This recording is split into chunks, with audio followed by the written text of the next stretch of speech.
Hello friends, welcome to Acharya e learning. मेरा नाम है कुलदीप। आज हम लोग पढ़ेंगे वर्णमाला का पार्ट 2।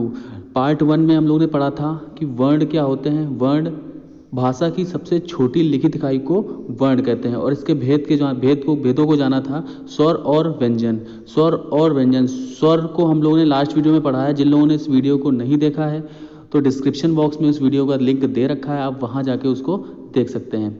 आज के इस वीडियो में हम लोग पढ़ेंगे कि व्यंजन क्या होते हैं। व्यंजन वे वर्ण होते हैं जिनका उच्चारण स्वरों की सहायता से होता है। जैसे क में जब आ जोड़ा तब बोलता है क, तो का के साथ एक आ का साउंड आता है तो वो क्या होगा, व्यंजन होगा। व्यंजन मतलब उसके साथ में एक स्वर का साउंड जरूर आएगा, कोई भी व्यंजन होगा।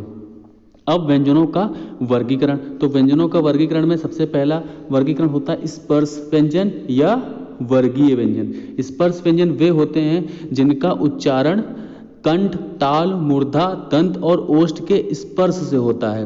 यानी कि इनको 5 वर्गों में डिवाइड किया गया। पहला क वर्ग में कौन कौन से आते हैं, क, ख, ग, घ, अंग, यानी कि ये कंठ से इनका उच्चारण होता है। फिर दूसरा होता है चा वर्ग, च, छ, ज, झ, ञ, तो ये तालव्य होता है। इसी प्रकार से टा वर्ग, ट, ठ, ड, ढ, ढ, तो ये मूर्धन्य से इसका उच्चारण होता है। फिर आता है ता वर्ग, त, थ, द, ध, न, इनका उच्चारण दंत से होता है। यानी कि जो हमारी जीभ होती है वो दंत को स्पर्श करती, दांतों को स्पर्श करती है, तो टा वर्ग का उच्चारण होता है। फिर पा वर्ग में 5 वर्ण कौन कौन से होते हैं, प, फ, ब, भ, म, यानी कि इसमें क्या होता है, जो हमारी जीवा है वो ओठों को स्पर्श करती है। तो ये हो गया ओठ से उच्चारण होने वाले वर्ण। अच्छा, इनको याद करने का सबसे आसान तरीका है कि 100 ट्रिक बनाइए, अपने आप क्रिएट कीजिए कुछ 100 ट्रिक। मैं थोड़ा सा हिंट देता हूं। जैसे हमने इसको याद किया था कता मु द ओ, कता मु द ओ, इसका क्या होता है, हमने सीरीज में का वर्ग, चा वर्ग, टा वर्ग, ता वर्ग, पा वर्ग, इसी तरह कता मु दयो, तो हर एक वर्ग उस पहले अक्षर के साथ में कनेक्ट हो जाएगा।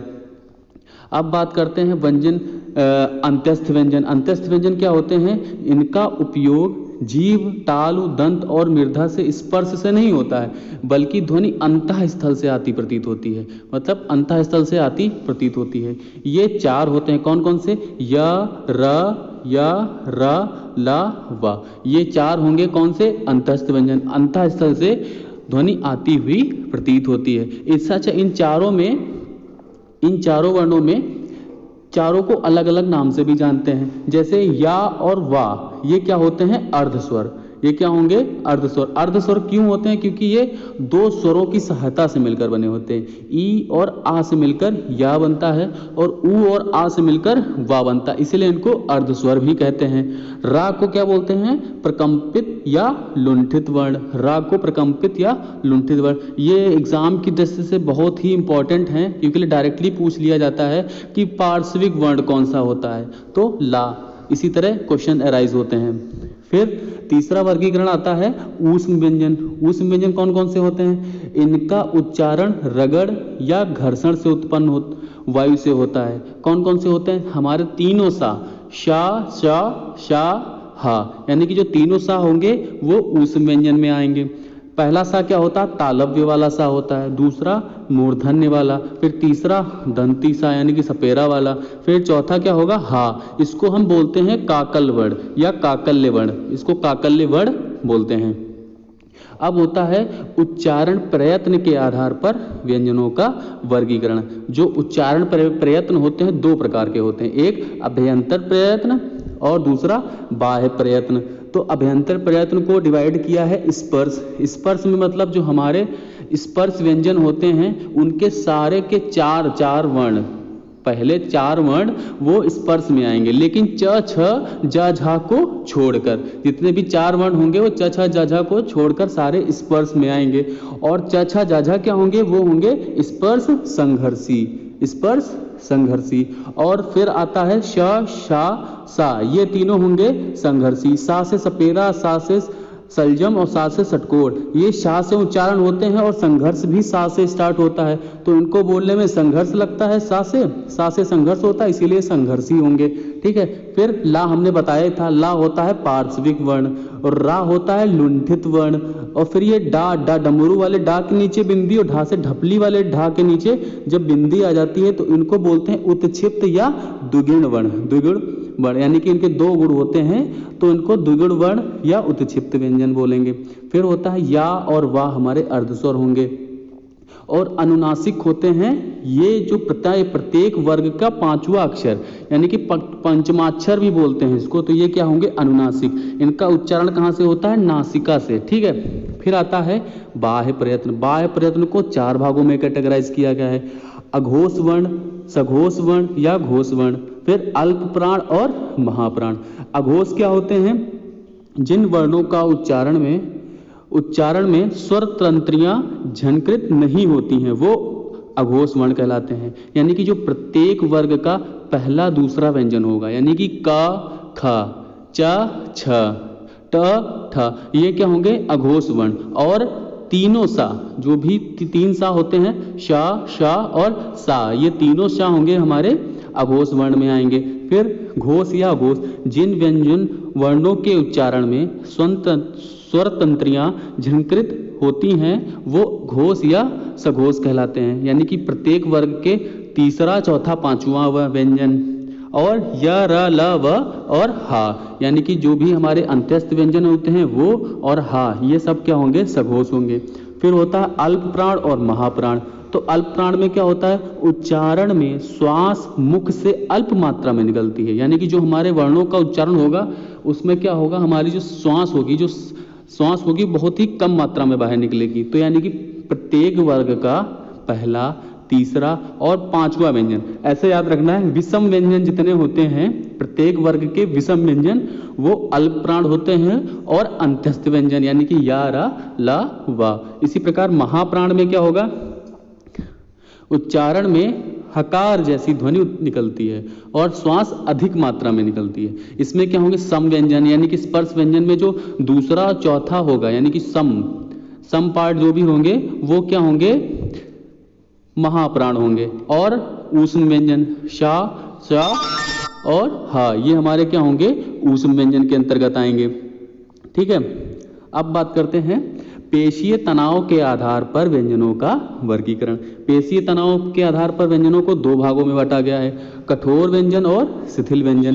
कठोर में क्या होते हैं, जितने भी अघोष और महाप्राण होते हैं वो सारे कठोर व्यंजन के अंतर्गत आते हैं। और शिथिल व्यंजन में क्या होंगे, जितने भी घोष और अल्प प्राण व्यंजन होंगे वो शिथिल व्यंजन के अंतर्गत आते हैं। अब बात करते हैं संयुक्त व्यंजन की। बहुत ही इंपॉर्टेंट है ये संयुक्त व्यंजन, क्योंकि पूछ लिया जाता है किस छा का मतलब जो फॉर्मेशन होता है किन किन व्यंजनों से मिलकर बना होता है। तो संयुक्त व्यंजन में चार व्यंजन होते हैं, छा से क्षत्रिय, त्रा से त्रिशूल, ज्ञा से ज्ञानी और श्रा से श्री वाला। ये चारों होते हैं। क और शा से षटकोण वाले सा से मिलकर छा बनता है, त और रा से मिलकर त्रा बनता है, जा और यहाँ से ज्ञा बनता है और शा और रा से मिलकर श्रा बनता है। फिर आते हैं अनुनासिक, नासिक या नासिक के व्यंजन या पंचमाक्षर, जो हमने पंचमाक्षर यानी कि प्रत्येक वर्ग का पांचवा अक्षर, ये प्रत्येक वर्ग का अंतिम वर्ण अनुनासिक व्यंजन कहलाता है। ठीक है, अब बात करते हैं बलाघात या स्वराघात को।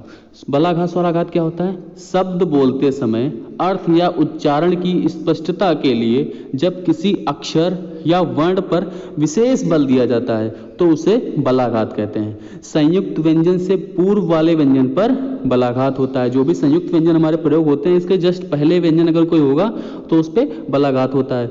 विसर्ग वाले अक्षर पर बलाघात होता है, जैसे दुख लिखा है तो दुख मतलब दुख पे जो विसर्ग वाला होगा उस पर हम अपनी वायु ज्यादा मात्रा में निकलती है तो इस पर ज्यादा हमें बल देना पड़ेगा तो वो बलाघात होता है।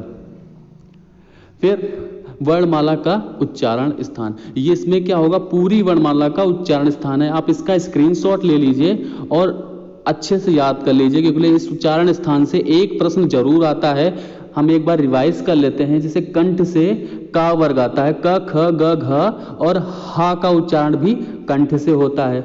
छोटा बड़ा और विसर्ग का उच्चारण कंठ से होता है। फिर आते हैं तालव्य। तालव्य में चा वर्ग च छ ज झ फिर या फिर तालव्य से सलजम वाला सा का भी उच्चारण होता है और ई भी होता है।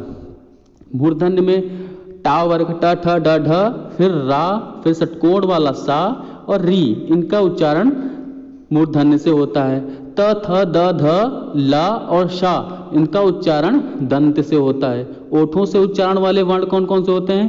प फ ब भ उ ऊ, ये क्या होंगे? ओठ से होते हैं उच्चारण। कंठ तालव्य यानी कि कंठ और तालव्य से मिलकर ए और ए का उच्चारण होता है, ए और ए का उच्चारण होता है। फिर कंठ और ओष्ठ से मिलकर ओ और औ का उच्चारण होता है। दंतोष्ठ, ये बहुत ही इंपॉर्टेंट है। दंतोष्ठ यानी कि दंतोष्ठ से उच्चारण वा का उच्चारण दंतोष्ठ से होता है। दांत और ओष्ठ की सहायता से मिलकर वा का उच्चारण होता है। वत्सर्य वर्ण कौन कौन से होते हैं? सरल, सरल को याद रखिए, वत्सर्य वर्ण होते हैं स र ल, इनका उच्चारण जीभ और मसूड़ों के स्पर्श से होता है। ये सरल याद रखिए, वत्सर्य होते हैं। फिर स्वर यंत्र मुखी यानी कि काकल्य वर्ण हा को बोलते हैं। हमने बताया था ना अभी, काकल्य वर्ण किसको बोलेंगे? हा को बोलेंगे। इसको स्वर यंत्र मुखी भी कहते हैं। और अनुनासिक हमारे पांचवा अक्षर, वह प्रत्येक वर्ग का पांचवा अक्षर अनुनासिक होता है। और अनुस्वार जैसे अंग से अंगूर, ये भी अनुनासिक होता है, नासिका से बोला जाता है। अब पिछले वर्ष में पूछे गए कुछ इंपॉर्टेंट क्वेश्चनों को कर लेते हैं, ठीक है। जैसे प्लुत स्वर कौन सा है? इसमें प्लुत स्वर कौन सा है? ओम, जो ग्रीन कलर से दे रखा है, ये इसका सही उत्तर होगा। उच्चारण की दृष्टि से कौन सा विकल्प शुद्ध है? तो सा तालव्य से बोला जाता है, ये वाला सा, ये दंती सा सही होगा। चा का उच्चारण मूर्धा से होता है, सॉरी तालव्य से होगा। फिर सा का उच्चारण, षटकोण वाले सा का उच्चारण भी तालव्य से होता है। सॉरी, शुद्ध बोला, ये इसका उच्चारण मूर्धन्य से होगा और इसका उच्चारण तालव्य से होता है। फिर आता है निम्नलिखित में से कौन सा कथन असत्य है? असत्य मतलब जो चीज गलत है, यानी कि हिंदी में ज्ञा का उच्चारण परंपरा से भिन्न किया गया भिन्न हो गया है, परंपरा से भिन्न हो गया है, ठीक है। फिर छा संयुक्त व्यंजन है, संयुक्त व्यंजन है। फिर है विसर्ग कंठ वर्ण है, विसर्ग का उच्चारण कंठ से होता है। तो ये वाला दो महाप्राण व्यंजनों का उच्चारण एक साथ हो सकता है, ये असत्य है। दांत और जीभ के स्पर्श से बोले जाने वाले वर्ण को क्या कहते हैं? दांत और जीभ से बोले जाने, यानी कि जब हमारी जीभ दांत को स्पर्श करेगी तो दंत वर्ण कहलाते हैं। निम्नलिखित ध्वनियों को निर्दिष्ट विषयों में से कौन सा अशुद्ध है? नीचे से कौन सा अशुद्ध है? चा, चा का क्या होगा उच्चारण? तालव्य और महाप्राण नहीं होता है, ठीक है। फिर अयोगवा, अयोगवा क्या होते हैं? विसर्ग और अनुस्वार को अयोगवा कहते हैं, तो विसर्ग है इसमें। निम्नलिखित में से कौन सा व्यंजन नहीं है? छ संयुक्त व्यंजन नहीं है, यानी कि यह हमारा संयुक्त व्यंजन नहीं है। फिर निम्नलिखित में से ऊष्म व्यंजन कौन से हैं? ऊष्म व्यंजन कौन कौन से होते हैं? जितने हमारे सा हैं और हा, ये क्या होंगे? ऊष्म व्यंजन, ठीक है। तो इसमें पहला वाला ऑप्शन सही है, ऊष्म व्यंजन।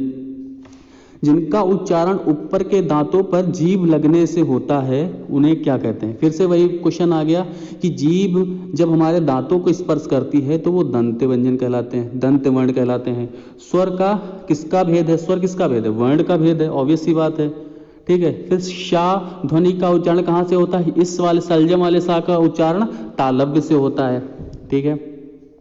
फिर ये का वर्ग का पांचवा अक्षर या उसका उच्चारण क्या होगा? अनुनासिक यानी नासिका से होता है, ठीक है। फिर अर्ध स्वर कौन कौन से होते हैं? या और वा। फिर छा वर्ण किसके योग से बना है? किसके योग से बना है? क और शा के वर्ण योग से बना है। फिर टा वर्ग किस प्रकार का व्यंजन है? टा वर्ग किस प्रकार का व्यंजन है? च वर्ग कंठ से होता है, सॉरी का वर्ग कंठ से होता है, चा वर्ग तालव्य से होता है और टा वर्ग मूर्धन्य से होता है, तो ये मूर्धन्य प्रकार का व्यंजन है।